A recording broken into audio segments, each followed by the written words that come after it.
So this part is what we refer to as the beak of the bird. And you're going to start by gently pulling the outer green areas from either side.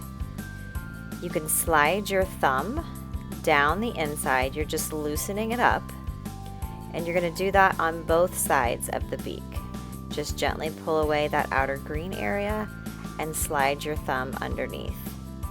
As you start to do that, you can feel the orange petals starting to pull away, that you can start to lift them up out of the beak, and then gently spread each of the little blooms apart, and you start to see the vivid blue colors inside.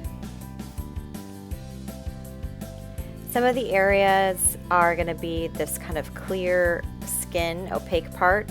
That part you can just peel off and just gently pull away, and then that reveals more of the bright orange vivid colors.